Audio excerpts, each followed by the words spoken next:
Chers frères et sœurs, dans un monde où les événements mondiaux semblent défier toute logique, où les alliances se forment et se brisent, et où les tensions géopolitiques prennent des proportions inquiétantes, nous nous retrouvons face à des signes qui résonnent profondément dans notre âme. Mais que nous disent les enseignements du prophète Muhammad, paix soit sur lui? Les signes du Mahdi, la réapparition de celui qui guidera l'humanité vers la justice, sont-ils déjà en train de se manifester sous nos yeux? Aujourd'hui, nous plongeons ensemble dans un voyage spirituel pour comprendre comment les événements mondiaux actuels peuvent être liés aux prophéties du Mahdi et aux signes divins. Préparez-vous à découvrir des révélations profondes et des réflexions qui vous toucheront au cœur, car chaque moment est un signe, et chaque signe est un appel à la sagesse divine. 1. Le contexte politique mondial. Le monde se trouve plongé dans des bouleversements géopolitiques majeurs. Les alliances se forment, les tensions s'intensifient, et des événements qui semblent de prime abord être liés à des enjeux politiques et économiques prennent, à mesure que l'on creuse, une dimension bien plus profonde. À chaque décision prise sur la scène internationale, une question spirituelle se pose. Que nous enseignent les prophéties sur ces événements? Les événements actuels, notamment l'alliance entre Donald Trump, l'ancien président des États-Unis, et Benjamin Netanyahou, le premier ministre israélien, ne peuvent être ignorés par ceux qui suivent les signes de la fin des temps. Ces dynamiques pourraient-elles refléter un éclat de lumière sur ce que les hadiths du prophète Muhammad, paix soit sur lui, ont décrit concernant les luttes pour la terre sacrée? L'alliance entre Trump et Netanyahou symbolise un alignement des puissances qui semble bouleverser la stabilité du Moyen-Orient, mais aussi l'ordre mondial tout entier. En voyant cette alliance se renforcer, il est crucial de se demander: est-ce que c'est une simple coïncidence historique ou un signe plus grand que nous devons comprendre à travers la sagesse de l'islam?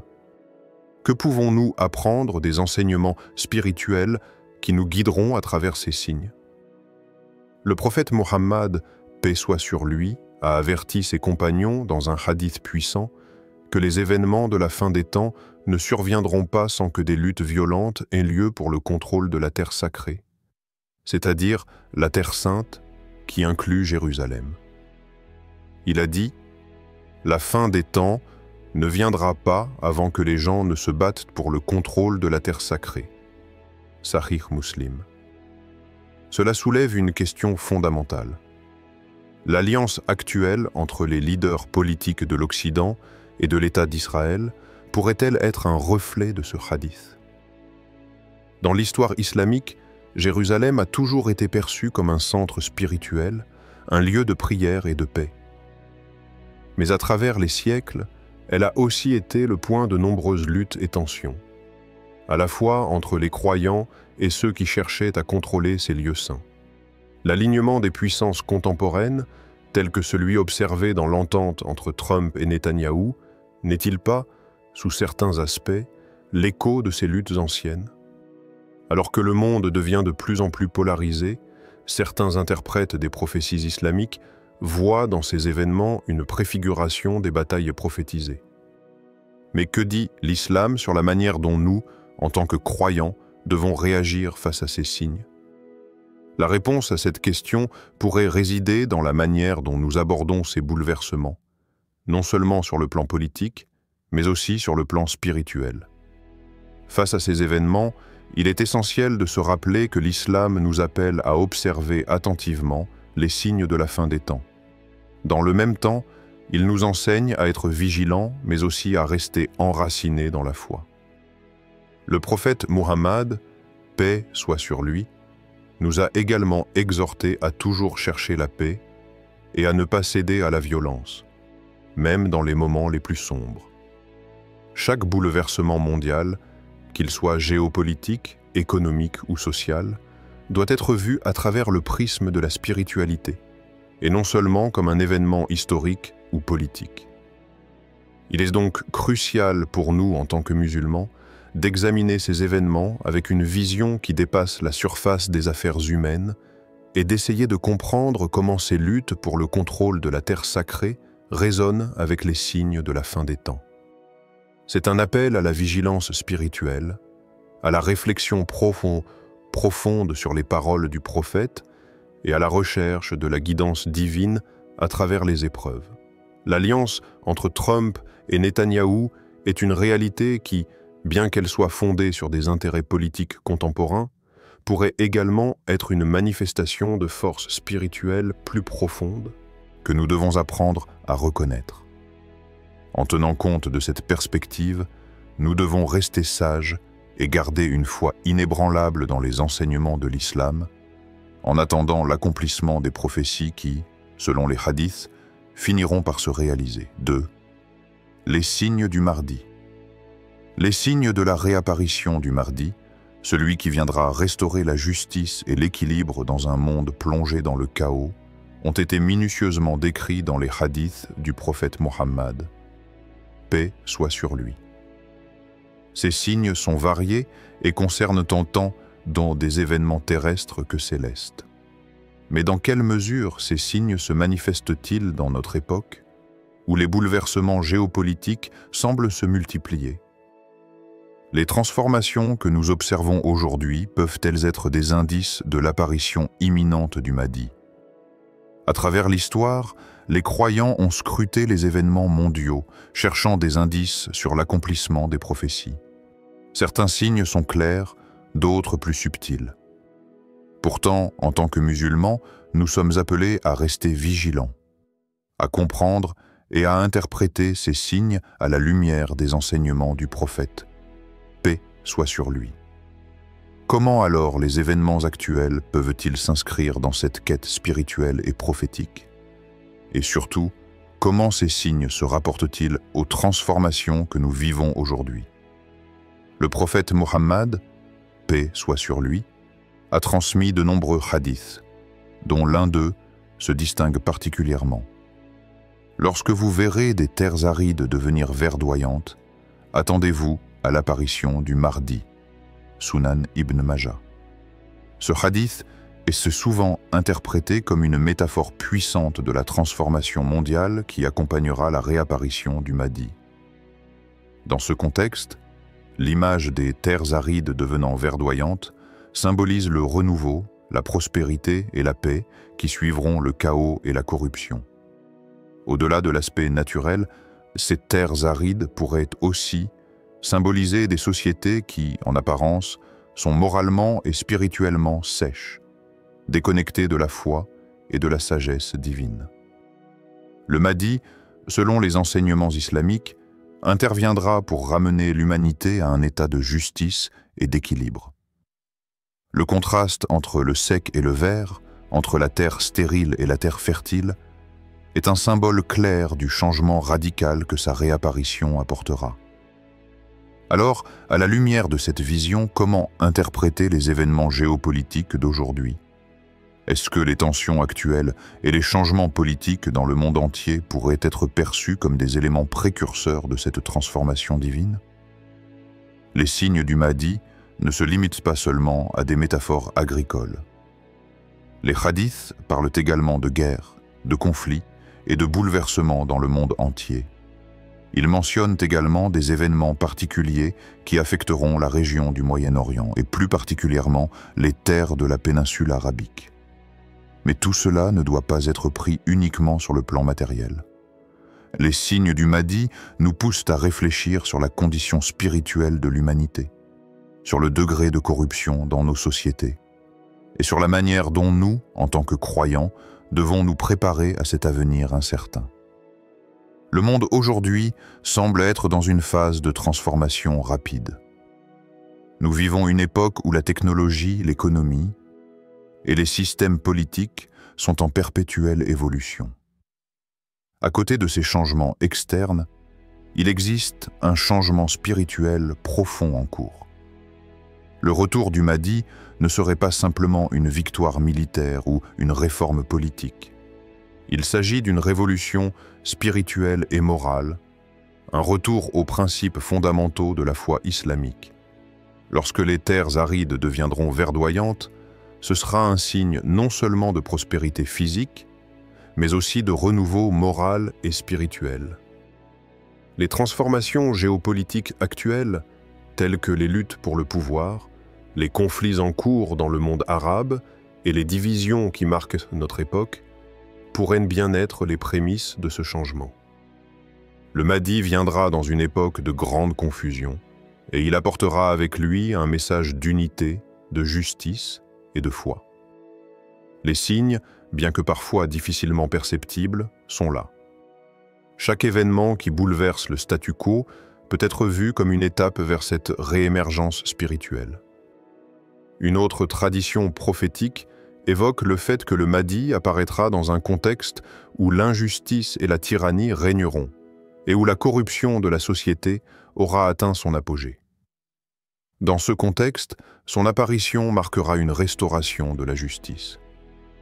Le prophète, paix soit sur lui, a dit « Le Mahdi est l'un des nôtres, des Ahl al-Bayt. Il remplira la terre de justice comme elle a été remplie d'injustice. » Sunan Abu Daoud. Ce hadith renforce l'idée que, lorsque les signes du Mahdi commenceront à se manifester, cela sera en réponse à une période de grand désordre moral et social. Nous, en tant que musulmans, devons être conscients de ces signes et nous préparer à accueillir ce changement spirituel majeur. L'émergence du Mahdi ne sera pas seulement un changement dans l'ordre politique, mais aussi dans les cœurs des croyants, qui retrouveront la voie de la justice et de la vérité. Les signes du Mahdi sont nombreux et variés, et il nous appartient de scruter les événements de notre époque avec une conscience spirituelle et une attention aux détails. Ces signes ne se manifestent pas seulement dans les grandes guerres ou dans les luttes politiques, mais aussi dans les petits détails de notre vie quotidienne. Ils nous rappellent que la fin des temps est proche et que, comme le Mahdi, nous devons être prêts à répondre à l'appel du juste et de la vérité. 3. La sagesse islamique face aux épreuves. L'islam, à travers ses enseignements, nous offre des clés pour comprendre et faire face aux épreuves qui traversent notre vie personnelle et collective. La patience, la réflexion et l'action juste sont au cœur de cette sagesse. En ces temps de bouleversements géopolitiques et de tensions mondiales, comment ces principes peuvent-ils nous guider dans la compréhension des événements qui se déroulent autour de nous? Comment pouvons-nous, en tant que musulmans, appliquer la sagesse islamique pour répondre aux défis du monde moderne, tout en restant fermes dans notre foi? Les épreuves, qu'elles soient individuelles ou collectives, sont une constante de l'existence humaine. L'islam nous enseigne non seulement à les surmonter, mais aussi à en tirer des leçons, à nous rapprocher de notre Créateur et à maintenir un équilibre spirituel. Face à l'injustice, à l'incertitude et aux luttes mondiales, les principes de l'islam nous montrent comment réagir de manière réfléchie et juste. Mais avant tout, la sagesse islamique nous rappelle que nous ne devons pas perdre espoir, même lorsque la situation semble désespérée. La patience et la foi en Allah sont essentielles pour traverser ces moments difficiles. Le prophète Mohammed, paix soit sur lui, a dit « Celui qui voit un mal, qu'il le change de ses mains, s'il ne peut, alors de sa langue, et s'il ne peut, alors dans son cœur. » Sahih Muslim. Ce hadith offre une guidance précieuse face à l'injustice et aux défis. L'islam nous enseigne qu'en cas de mal ou de corruption, nous devons intervenir dans la mesure de nos capacités. Si nous avons la possibilité d'agir, il est de notre devoir d'agir pour corriger ce mal. Si nous n'avons pas ce pouvoir, nous devons utiliser la parole pour dénoncer l'injustice et, si même cela nous est impossible, nous devons au moins éprouver la réprobation dans notre cœur. Face aux événements mondiaux d'aujourd'hui, que ce soit la montée des tensions géopolitiques, les injustices sociales ou les conflits ouverts, cette sagesse trouve une application directe. Que faire face à une situation qui semble être hors de notre contrôle? L'islam ne nous invite pas à l'inaction, mais à la réflexion profonde sur notre rôle et nos capacités. Si nous ne pouvons pas changer les événements mondiaux directement, devons-nous pour autant abandonner tout espoir? Non. Nous devons chercher des moyens d'intervenir là où nous le pouvons. Et même lorsque nous nous retrouvons sans pouvoir direct, la patience et la prière sont nos forces. Cette sagesse se traduit dans l'adaptation de notre propre comportement face à des événements qui semblent échapper à notre pouvoir. Lorsqu'un mal ou une injustice se manifeste dans le monde, il est important de se rappeler que notre responsabilité ne réside pas seulement dans l'action physique, mais également dans l'action spirituelle. Que faisons-nous face aux injustices que nous voyons autour de nous? Pouvons-nous changer les choses par notre prière, par notre soutien aux victimes, ou par notre engagement pour la paix et la justice dans notre communauté? Aujourd'hui, les conflits mondiaux, comme ceux entre grandes puissances politiques, ou les tensions au Moyen-Orient peuvent sembler hors de notre portée. Mais les enseignements islamiques nous rappellent que même si nous ne pouvons pas arrêter la guerre, nous pouvons en réduire les effets par nos prières et nos actions de solidarité. La sagesse islamique nous incite à chercher la paix intérieure face à ces perturbations extérieures. Au lieu de succomber à la colère ou à l'anxiété, nous devons cultiver la patience et la confiance en Allah, tout en cherchant des moyens de contribuer à la justice et à la réconciliation dans nos propres vies. Une autre histoire poignante nous montre comment le prophète, paix soit sur lui, a réagi face aux injustices de son époque. Lors de la bataille d'Uhud, après que l'armée musulmane ait subi une défaite et que de nombreux compagnons du prophète aient été tués, le prophète, paix soit sur lui, a encouragé ses partisans à persévérer dans la foi. Il a rappelé que même dans la défaite, il y avait des leçons à tirer, et que la lutte pour la justice ne se mesurait pas seulement par les victoires apparentes, mais par la constance dans l'effort et la foi. Face à la douleur de la perte et à l'épreuve de la défaite, il a insisté sur l'importance de ne pas céder au désespoir, mais de maintenir une foi ferme en la promesse de la victoire divine. Cette attitude, enracinée dans une patience exemplaire, est un modèle pour nous aujourd'hui. Cela nous amène à une question cruciale. Dans un monde où les injustices semblent se multiplier, sommes-nous capables de maintenir notre foi et notre patience comme le prophète, paix soit sur lui, l'a fait? Comment pouvons-nous, dans les épreuves de notre époque, appliquer cette sagesse en gardant notre cœur pur et en agissant pour le bien autour de nous? Le vrai test, selon les enseignements islamiques, n'est pas seulement dans ce que nous accomplissons extérieurement, mais dans la manière dont nous vivons intérieurement les événements, dans notre capacité à rester ancrés dans la foi tout en agissant pour le bien. La sagesse islamique, face aux épreuves, nous invite à une action réfléchie, à une patience active et à un engagement intérieur envers la justice. Dans un monde perturbé par des événements mondiaux complexes, cette approche peut non seulement nous guider, mais aussi nous offrir un ancrage spirituel dans une mer de turbulences. 4. La méditation sur les signes divins. Les signes divins sont omniprésents, mais souvent discrets, comme des murmures dans le vent ou des éclats de lumière dans l'obscurité. Dans notre vie quotidienne, Allah nous envoie des indices, des rappels et des leçons, souvent sous des formes inattendues. Mais comment pouvons-nous reconnaître ces signes? Comment, dans un monde saturé de distractions et de bruit, pouvons-nous discerner les véritables messages divins qui nous sont adressés?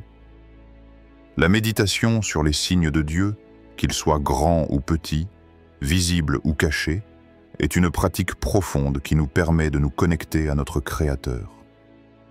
C'est dans cette contemplation silencieuse que nous pouvons véritablement découvrir la sagesse divine qui se cache derrière les événements de notre vie, les changements dans notre environnement, ou même dans les interactions quotidiennes avec les autres.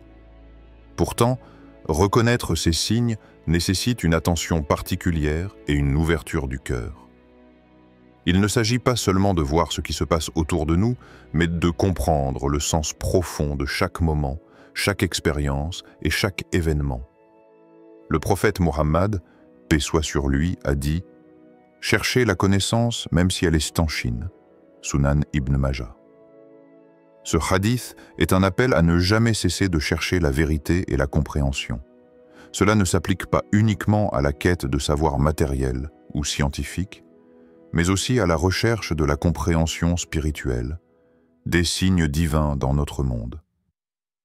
Chaque phénomène, qu'il soit naturel ou humain, chaque rencontre, chaque épreuve, porte en elle une leçon, un message de la part d'Allah.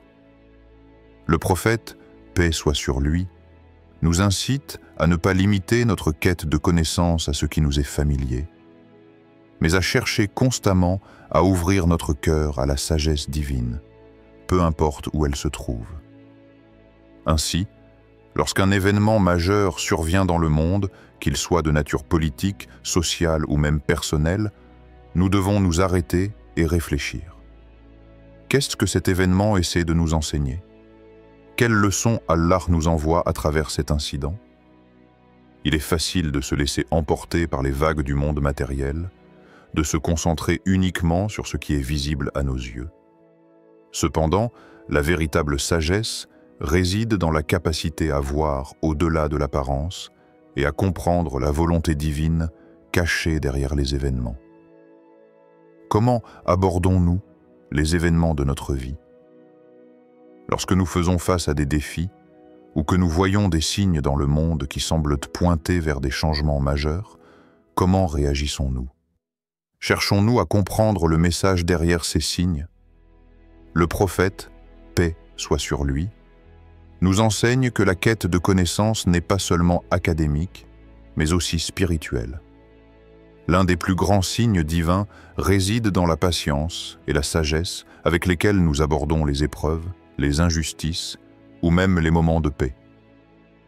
Par exemple, chaque fois que nous traversons une difficulté ou une épreuve, nous pouvons choisir de voir cette expérience comme un simple obstacle, ou nous pouvons choisir de la voir comme un signe de croissance, une opportunité de purification de notre âme.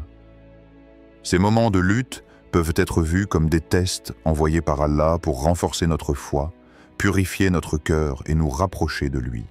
Il est rapporté qu'un jour, le prophète, paix soit sur lui, se rendait à la mosquée, et il s'arrêta en chemin pour méditer sur un arbre qui perdait ses feuilles. À ses compagnons qui s'étonnaient de son arrêt, il répondit « Voyez-vous cet arbre? Il est comme l'âme du croyant. Lorsque l'âme se débarrasse des péchés, elle devient plus pure. Tout comme cet arbre perd ses feuilles. Chaque péché est comme une feuille qui tombe. » Cette simple observation de la nature contenait une profonde leçon spirituelle. Le prophète, paix soit sur lui, nous montre comment tout dans notre environnement, même les phénomènes les plus simples, peut être un signe de Dieu. Il nous invite à observer avec un regard spirituel, à chercher la signification derrière chaque événement, à voir les signes divins dans les petites choses de la vie quotidienne. Nous devons nous poser la question suivante. Comment réagissons-nous face aux signes d'Allah dans notre quotidien? Prenons-nous le temps de méditer sur ces signes, ou sommes-nous trop absorbés par les distractions de ce monde? Que nous soyons dans la tranquillité de la nature ou au cœur du tumulte des événements mondiaux, chaque instant recèle la possibilité de découvrir un signe divin. Cela nous rappelle la grande vérité que la présence d'Allah est constante et que ces signes se manifestent sous de nombreuses formes. Pour les voir, il nous suffit d'ouvrir nos yeux et notre cœur. Nous vivons une époque où chaque événement, chaque changement géopolitique, chaque bouleversement peut être perçu comme un signe du retour du Mahdi, un rappel divin de la proximité de la fin des temps. Mais au-delà de la politique et des prophéties, ce qui compte véritablement, c'est notre propre chemin spirituel. Comment réagissons-nous face à ces signes? Comment utilisons-nous la sagesse de l'islam pour en tirer des leçons et renforcer notre foi? En méditant sur les événements autour de nous et en cherchant à comprendre les signes divins qui se cachent dans chaque moment de notre vie, nous nous rapprochons de notre Créateur et préparons nos âmes pour la venue du mardi. Que chaque signe, chaque événement nous guide vers la paix intérieure et la préparation spirituelle. Que la sagesse d'Allah nous éclaire et nous conduise sur le chemin de la vérité.